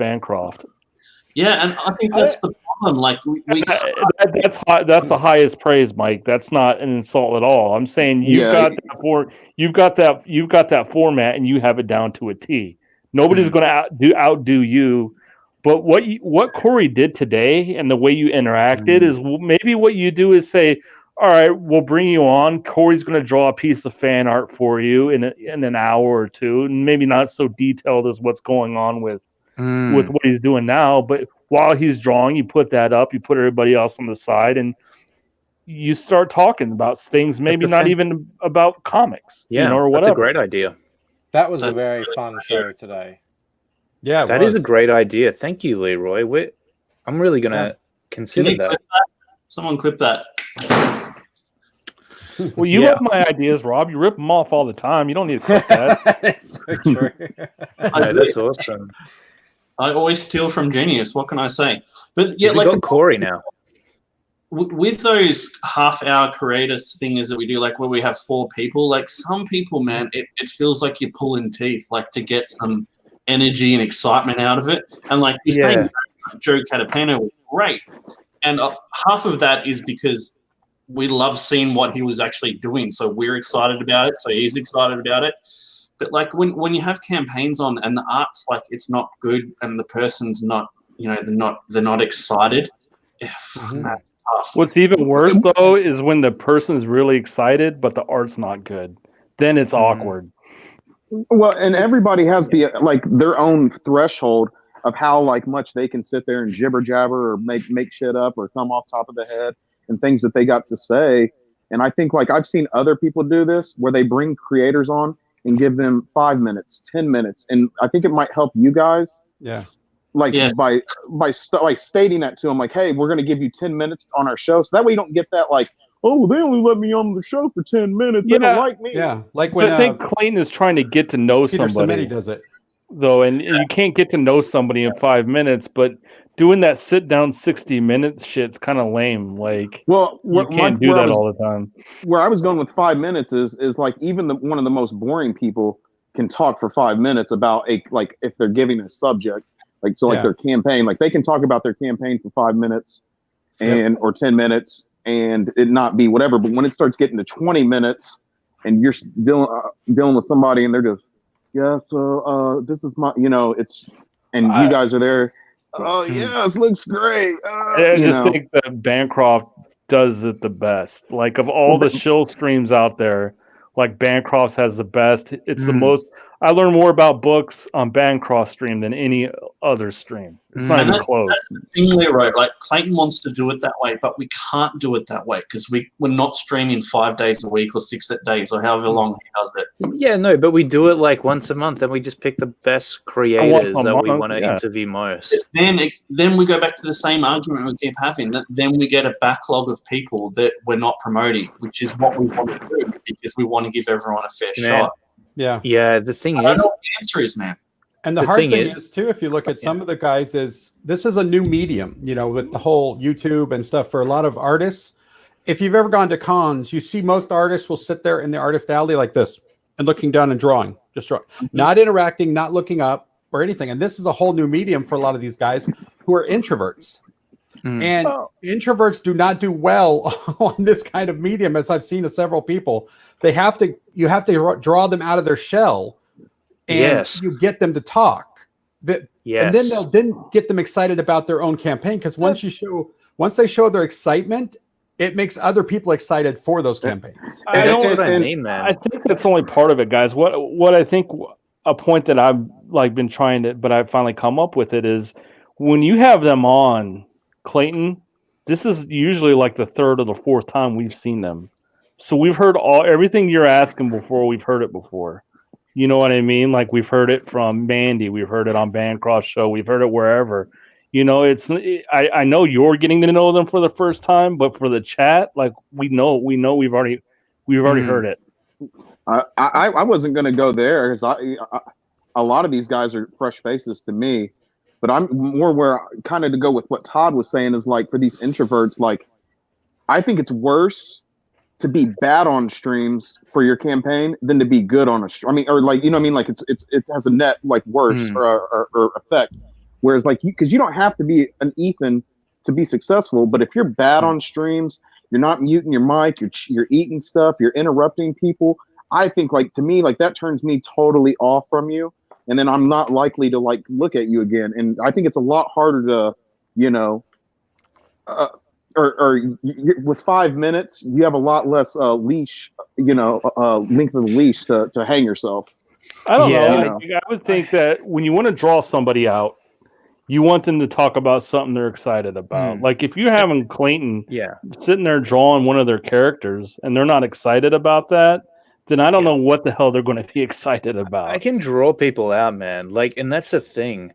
I want to draw them out in a way that they don't even expect. Like, because when people come onto the show, they're ready to pitch their book, right? That's a shitty headspace to be in to begin with because it's boring as hell. They've got some script prepared in their mind, some idea of what they're going to say. But let's take Jimmy as an example, just as a random example, right? Let's say that we invite him onto the show for the first time. Let's say even that people already know his story. And then we say, so Jimmy, you're doing a book about dragons, but why dragons? Why fantasy? What's wrong with sci-fi? Tell me. Well, I mean, Bancroft's asked those questions too, but just in a different manner. Well, yeah, totally, right? And then it's like all of a sudden it's about sci-fi. We can get into so many different conversational threads. The chat's loving it because they like sci-fi too, and they're relating with it. And the chat only usually likes it when it's really entertaining. Like I think that you misjudge. I think so. Like today, the chat was very active. Like your best streams are drawing streams. It's when you're drawing, Corey's drawing. It doesn't matter. Like those are your best streams. Damn, like, man. Yes, I don't know what Todd thinks, but that's how I feel. Well, I also think that one of the things that Bancroft does that makes his streams when he's got guests on is that he's got other people there with him. So when he, you know, runs out of things to say, one of the other people, Joe or Blue or Poland, will pick it up. And they'll have their own interests. So they all exactly. They have their own interests and they have questions for the guest. And that keeps the guest going, okay, another question, and you know, and keeps them going without, so you don't run into problems like dead air or, you know, I've ran out of questions for this guy. Okay. Well, it seems to be. I never prepare any questions ever. Well, Rob, what do you think of this model then? Rob, what do you think of this model? We go with an interview. If we do a creator show, we do an interview with them, but we do Leroy's suggestion, right? We get Corey on there. He's drawing a character from that book. Or, I mean, once a month you could do that. And you just, you know, man, like you just pick whoever you want to pick to feature on there. Yeah. I like that idea. I really do. And I think you could even take it further. Like you could do whatever Corey does as a print, you know, as like a campaign reward for that campaign, right? But okay, let's just say, and let's say we do that. And how are we going to choose the campaigns? We'll come up with that idea another time. But as we need to do, I think we need to do what a Pete Cimenti does. I think we need to do that 5 to 10 minute rapid promo campaign. But see, okay, and I get what Darren was saying there, but to me, that's boring as shit because, in all honesty, if they're talking about for 5 minutes just about their campaign and there's no substance, there's no interest, I know nothing about this person. Networking. It's just an ad. Networking. But that's why he also only does it once a week on Mondays. Right. You're helping somebody else. You're going to scratch somebody's back, so they'll scratch your back in the future. So is it one after the other? Like 5 minutes, one after the other for 2 hours? Yeah, he even sits there with a timer and has a 5-minute timer, and it goes off. When it dings, he's done. I mean, does the audience like that? Let's try it. Like that. We need to try it. So here's where I was going with that. It's kind of I was actually talking. I was like referencing Pete, and like you guys could like have like 3 or 4 creators on for 5 minutes a piece. And what I would do is you don't want to kick somebody off, you know what I mean, and hurt their feelings. So that's why you tell them up front, like, hey, like you get this amount of time. If they're really exciting and they're energetic, like you guys can keep them on the stream with you. But I was getting at the point where you guys have a couple of people on in the beginning, and then you can be like, okay, that's that section, and now we're going to go back to our regular show, or like, okay. you know. So that's how kind of where many I do was you going think with we should have on? How many 5-minute pieces? it doesn't. I mean, it doesn't matter. I mean, that's up to you guys. What works for you, and I think that's a big thing too. Is like you got to do what's suited for your, not only your voice, your personality. Like Bancroft does a really good thing, like where he kind of like he's already joking, like he's already jokative. So like you know what I mean, like, and plays that on himself, and he makes jokes about himself, and that's kind of his personality, and he lets the people make fun of him. So he goes with that route, and that's a really good route. But with the Clayton, I don't think you could do that with yours because you're trying to be professional and also promote how to draw comics as well. Yeah, Mike, So why don't you get a little professional? I like What's wrong that. with you? yeah. You're not like Mike at all. You're trying to be professional. Yeah, I get you. No. Well, Yeah, don't. I'm out here. I'm outside for a second, so I'm trying to just like Always picking get up back inside real scabs quick. there. something you could think Yeah. of too, Clayton, because you're a great artist. Corey's a great artist. Is maybe you could also try to do a little thing, maybe like what Frege did, like Hockey's saying, is have a few artists on, talk about their campaigns for like 10, 15 minutes each, and then have a draw. Just do something where you guys draw something all together, just so we can see, all of you guys drawing like that and get that feeling again.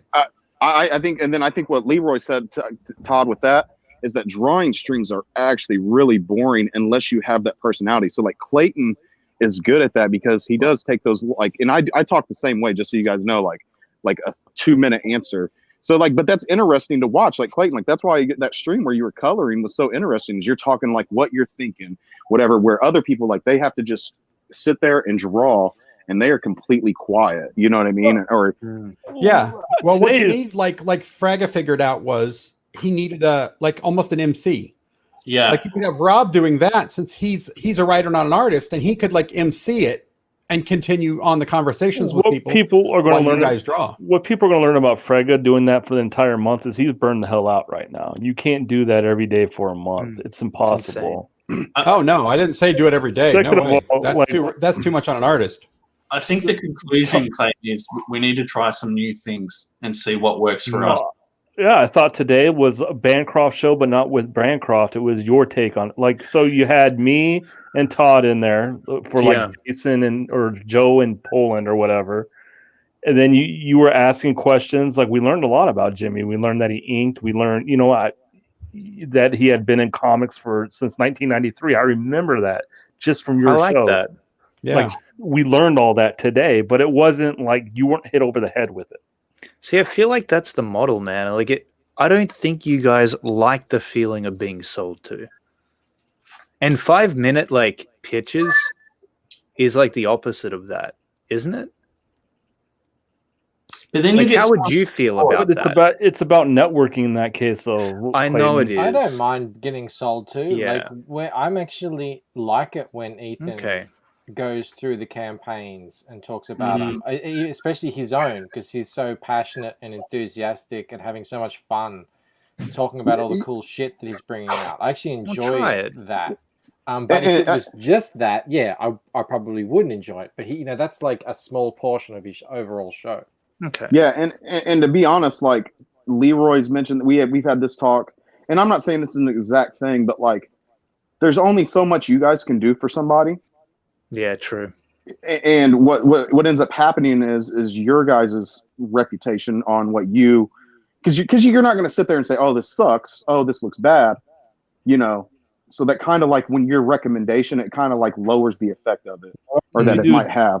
Why don't you do 2 a month? You do 1 a month where you bring on 4 or 5 campaigns that open that month. You do the 5-minute, 10-minute thing. Then you do one other show a month where you guys sit down, you and Corey and Rob, and say, this is a campaign we're interested in. You bring them in, and then you do the drawing thing, Okay. Cool, man. So it's you're gonna have to find out your guys' how many people works for you guys and stuff like that. I'm just making suggestions, brainstorming ideas. So like, if I'm saying something that doesn't apply or it's not applicable or not, throw it out the window. I'm not going to be upset. Right. We'll The only that, thing man, I know sure. is, like your best streams have been the drawing streams. Yeah, today's was great, wasn't it? I loved today's was really good. Just talking shit with you guys. Sometimes I'm like, oh man, maybe I should be a little bit more professional. And then Kinda just having entering people some like weird randomly drop in. territories. Yeah. Malin came in, Yeah, right. Leroy, you weren't here for this stream, but you guys, it ended up being a creator stream or like spotlight, and you guys had I can't even remember their names, but it was you. Leroy wasn't there. It was Simon Pothier maybe or something, and another guy. And they even told you guys, they were like, yeah, they know when we get on the streams, it's going to be a 3-hour stream. That was actually like, now I know I'm not saying that stream's right for how to draw comics, but that's right for this channel. Or you know what I mean? Mm. Like that was a really fun stream. I don't know if you took that down. You might have. I'm not sure. But that was really fun. Like the chat was engaged and like, we got to see who Clayton really is. You know what I mean? Yeah. So that what was cool I too. talking about on there? We got into some stuff that, I don't know, like just the SJW stuff. And okay. Yep. And we were we were all making jokes and stuff. In the lore of Clayton, it's probably Hi Clayton, Clayton shutting the panel stream down, Octopus Clayton, Fraga Clayton. To me. And Clayton, man, he has really interesting points that go on for a long time. And when we're on limited amount of time, I love That's that when though. Rob starts bouncing in his chair back and forth, like, come on. Yeah, I like that though, man. A good thing to remember. Both of you, Clayton and Corey, were both really good on Fraga's stream. Both of you guys were great on those streams. So that also, is something that let a lot of people know who you guys were as well. And I watched them all when you guys were on there, and you guys were good. To add on that with Todd, so Clayton, just like when I first found your channel, I had been looking for comic book like inspired tutorials. And dude, I could not find anything because the algorithm has like it shows you what based off what you look at and like, you know what I mean? So when I first found your channel, it popped up and it was an autoplay because all I had found was how to draw pinups. You ever went no one showed you how to do panels. Have you ever went and bought How to Draw Comics the Marvel Way yet? Have you bought that? No, I'm about to probably try to get that pretty soon. You should have done that like years ago. Well, Clayton's got a ton of tutorials, but like when I seen it, I have it.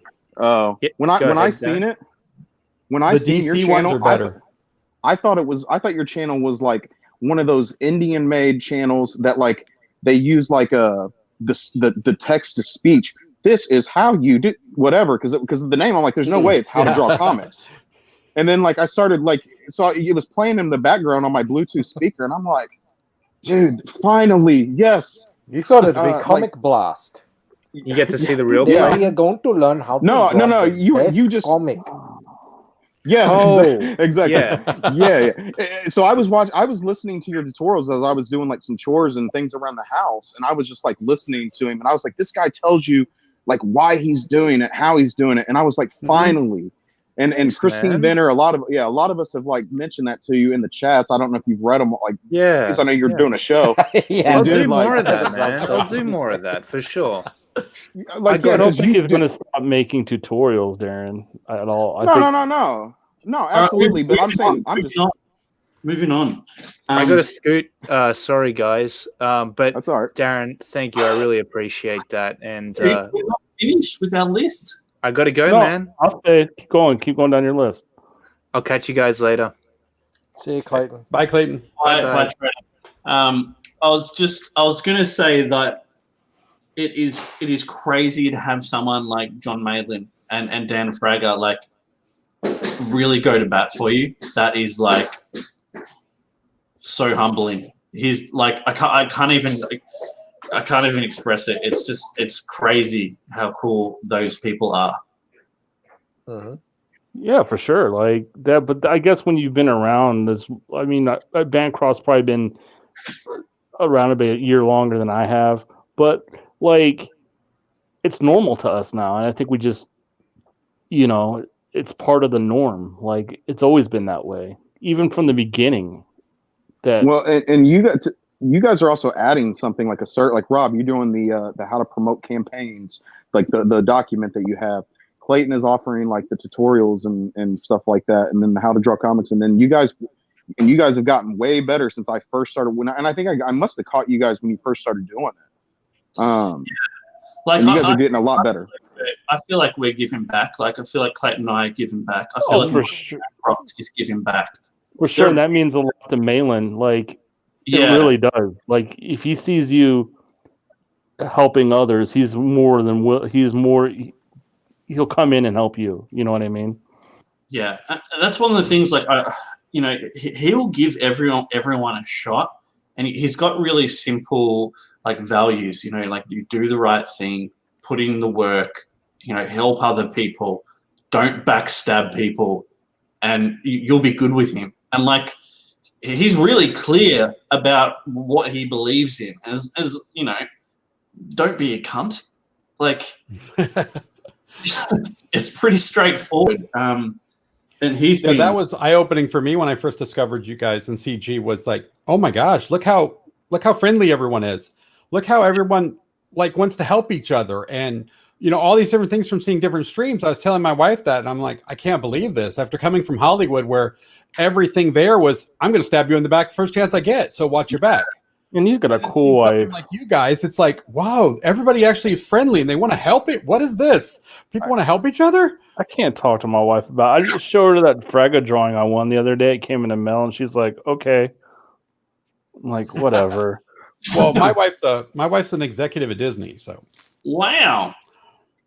So she does a lot of this stuff there, even though, you know, the company shouldn't say you say wow, Rob. She was responsible for the Last Jedi. Yeah, you probably shouldn't say. You probably shouldn't say that you're married. You probably shouldn't say you're married to an executive Disney person while you're like on camera. I don't say their names or anything, but yeah, I mean, like that is really crazy to me. Like, 'cause like, you know, we're not huge creators. Like we're just normal people, and like as a fan, we love it too. Like we love it. Like we love it that our you know Replicator guy is like streaming, and then here comes Malin and Fragga. Yeah, crazy. Like it's cool that he likes us enough just to pop in and hang out. Like that's cool to me, and like it's amazing that, you know, he gave me a job on Graveyard Shift 3, which is a book that raised $265,000 like in 60 days. Bonkers, man. Absolutely. So nuts when you think about it. How many backers was that? Do you know? Oh, I'll bring it up, man. But it was crazy. Well, I was 3 of them. That damn last day made me go back again. It was a crazy night. That was one of my twice. I saw the 3,317 backers. Just a lazy 3K and change. Yeah, I saw the Shane and who's the other one? Is it Ethan? The covers. Ethan. Yeah. I was like, oh god, okay. I guess I'm back in this one again. Yeah. Yep, that's what I did too. That's what I said earlier when Malin was in here. I'm like, you got to learn the Malin way. Get them drunk and get them to do new covers. They're doing it. Yeah. Poor Malin, he probably gets hit up all the time, and getting hit up on the stream, he has to be like, yeah, I'll keep that in consideration. And you're like, oh man, damn, that probably guy gets hit up all the time to do like stuff. And like just quickly this, like, you know, the last campaign I talked about, I had issues with it, meant to launch on a certain stream, didn't happen, that's fine, my fault. But, you know, 312 backers in 60 days, and in 3 weeks we've passed that. We smashed that figure in 3 days. We've still got 10 days left of our first 30 days. And yeah, like, that's you know, awesome.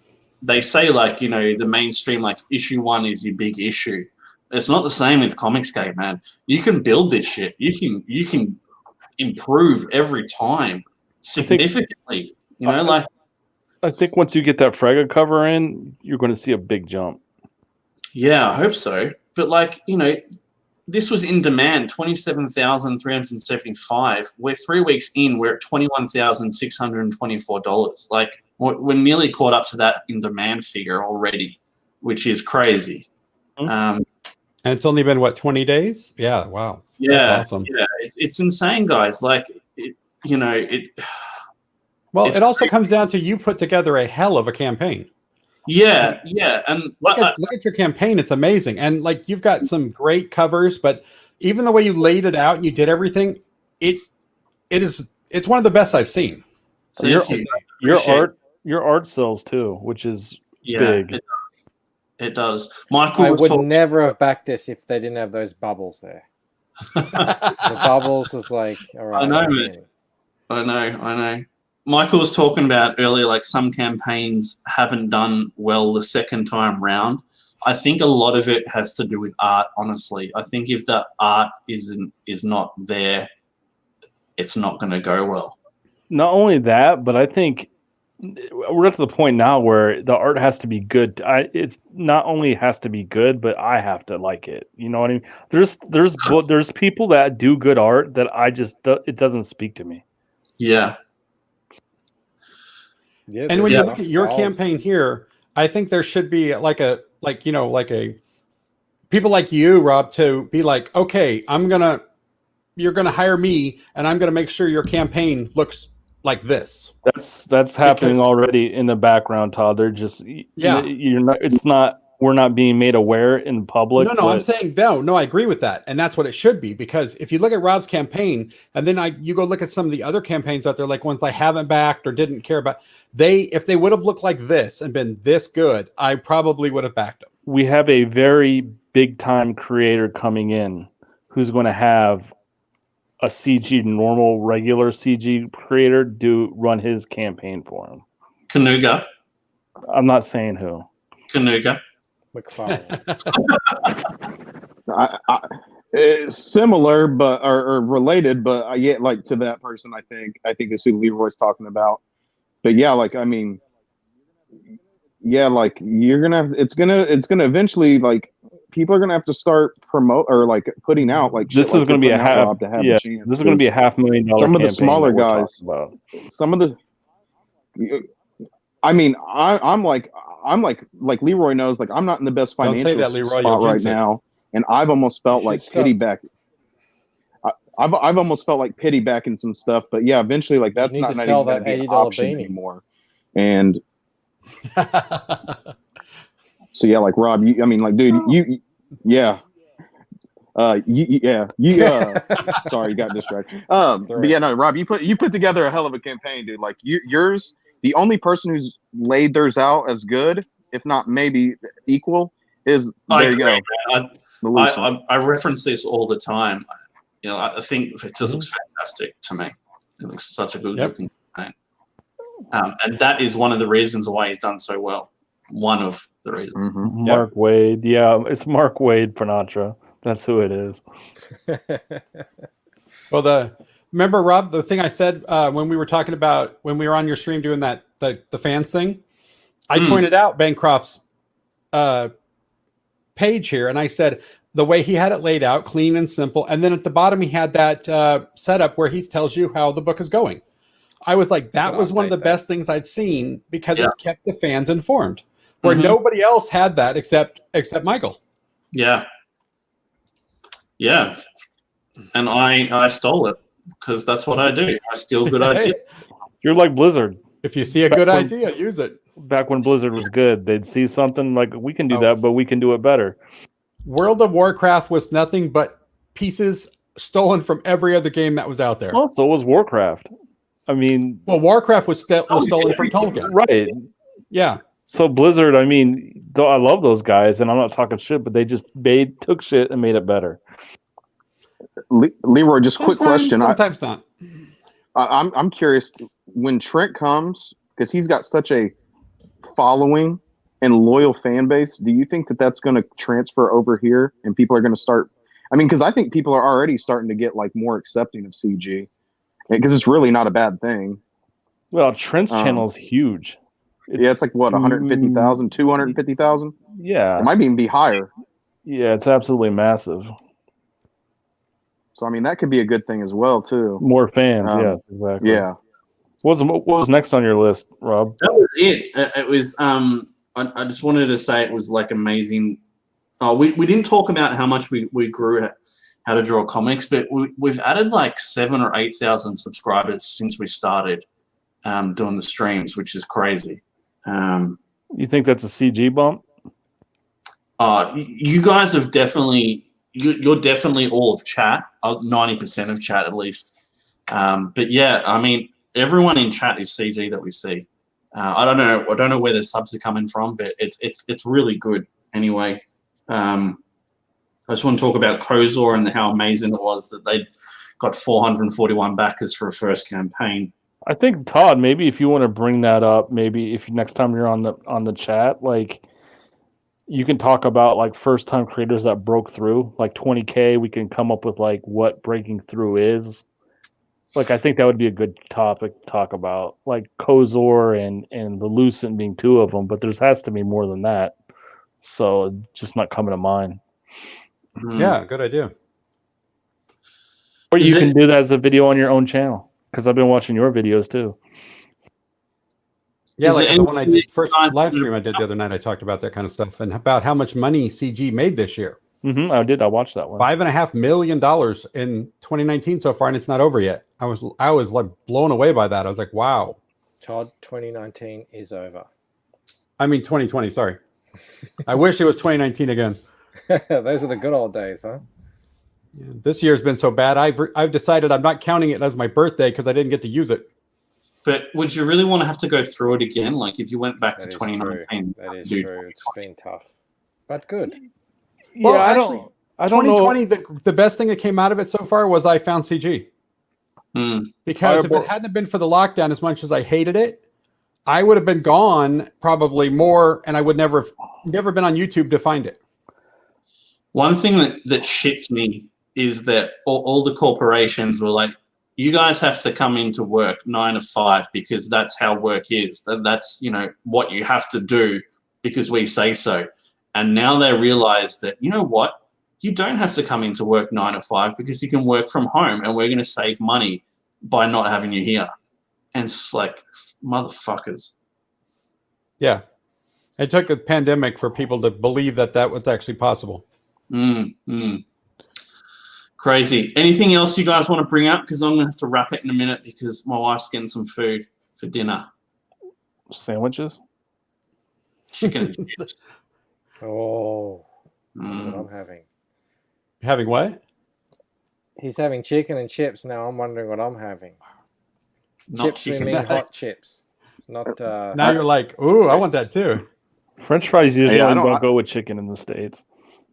I don't really have anything, but I will say, like, I have no problem, by the way, being like the joke of the chat or people making like fun of me, because a lot of times I like say stuff at my own expense, and I tried doing that with you guys and How to Draw Comics like in the beginning, and then I realized I was like, you guys weren't at the time. You guys weren't like pulling up the chats as much, and like the stuff that I would say like makes me look stupid, or I'm saying like dumb things that I've heard like crackheads that I live near say, like the logic, like, or like you know what I mean? So I try to like make myself look as dumb as possible, and then but like when you guys are reading that like and don't know me, like you're probably like, damn, this dude's an idiot.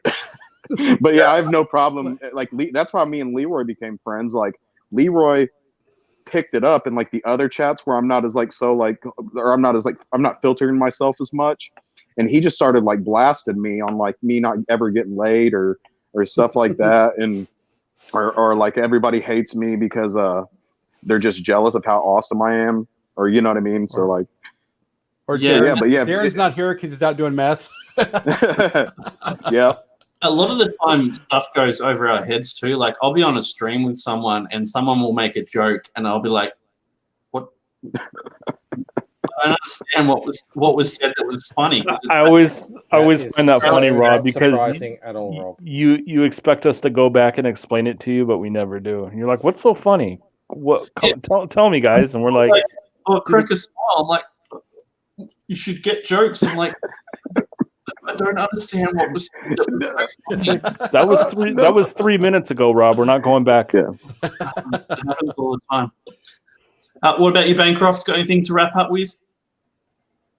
Yeah, it's in something I was thinking about during this conversation. Is when CG started, the whole question was, is this a one-off thing? And then it sort of looked like it wasn't going to be, but then everyone was saying, is this sustainable? And then it's all of a sudden became a magnet, like a light for moths, for all kinds of creators to just come out of nowhere, for better or worse. And that was good for a time. And now I'm starting to see how it really ends up sustaining itself, which is the chat, the people, the fans. It's a place where you can go and actually be part of a real community, not like what they say, like the community. And it's not at all. It's just we're up here and all you are just the nameless masses.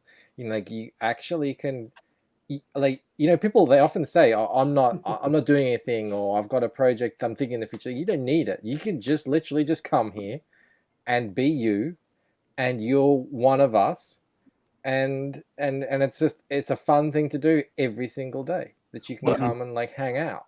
I would say though to that, Mike, is like the chat is very good at picking up on how genuine a person is. You know what I mean? Like if you come here and you say you're one of us, we're going to detect the bullshit real fast if you're not really one of us. Yeah, but that's what I'm talking about, Leroy. I'm not talking about people who are wanting to come here for some motive. Like that's what I'm saying. Back in 2018, 2019, that's what I saw a lot of. People were like, oh, look, there's money here. There's action here. I'm going to come. And now I just see more and more people like yourself, Leroy. I don't like you, Darren. I don't know if you've got something in the works, whatever. It doesn't matter. Like I've not heard of it. It's just people hanging out, and anyone can get take part in that. Just for its own benefit, not for any, future idea they have, or whatever. And that's what I think is really exciting about what's happening right now. It's funny because, like, when I first joined, I'm like, why do people watch streams? I don't get it. I could watch TV shows instead. And now, man, I'm watching Michael Bancroft every day. I'm watching other people. I'm watching Shane. I'm watching John. And it's like it becomes addictive. Like it's really cool. Well, I've exactly. thought about that, and I think that I've tried bringing it up on the chat, but I don't think anybody had ever maybe thought, and I probably didn't describe it very well. But like, I think there's a loss in what we define as that ideation or ideation of or whatever of like what like you think of a celebrity. You know what I mean? Like, because like the Rock was probably the last person I even would have been excited to meet from Hollywood or whatever, and then he went and did the Biden stuff, and now. And that's what to go with what you're saying, Rob, is like I never watched live streams, and when I started watching live streams, I was only watching them on my TV. I never got in the chat. I'm like, why am I going to go in the chat? Like that's stupid. And then like you start seeing like people like I Borrow Ideas, like just to name one, that dude says a lot of funny shit in the chat, and so like we go back and forth, and then to add to what Michael just was saying is that like I think like I don't know. It's been more of a recent thing that I've noticed, but like people in the chat are starting to become friends and starting to actually talk with one another, as opposed to when I first started being in the chats, it seemed like everybody was just trying to say a funny joke to get whoever the streamer was to highlight it. Well, so now we're talking amongst each other. I have a theory on that, right? I think there was a certain fan organization that imploded about 3 or 4 months ago, 4 or 5 months ago. And it left a vacuum for the community. And I think a lot of individual fans have cultivated that and made individual, you have groups of fans that kind of conjure up and we talk we talk. I mean, there's a group of us that talk outside of streams, outside of chats. But I think there was a vacuum. A whisper network. Well, no. No, but there was a vacuum was left, if that makes sense.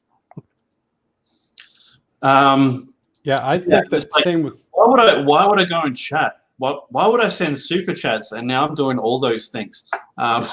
So funny as. My wife is home, guys. Leroy, Todd, do you have anything quickly to wrap up? Nope. Yep. I was just going to say the similar thing, that it was the same for me when I, like you said, Rob, is like when I first started watching YouTube, because there was nothing on TV, I was watching shows on there. Why would I go to, what's a stream? Why would I do that? And I was like, but now it's like gotten to the point where I think like Darren and Leroy, now we see everybody in like hockey, and I borrow ideas, all the same streams where everyone's going to different streams to watch them all. And it's like you said, addictive. Yeah. Where I would never, even before May, I would never have thought I'd be doing this. Yeah. Just one thing I'll say is I do not look at any of your creators, including Ethan, as celebrities, and I think that helps to be relatable. Like, I don't think you're a celebrity, so. And I think that is why this whole thing works, because I don't think, as far as I know, that any creator thinks of themselves as a celebrity either. As far as I know, I certainly don't. And I don't get that vibe from anyone that I've spoken. Sorry, Rob's wife, we're keeping him longer. All right. I'm going to go to bed. I'll talk to you guys later. Okay. All right. See you guys. Hanging out. Okay. Bye. Bye. Have a good night.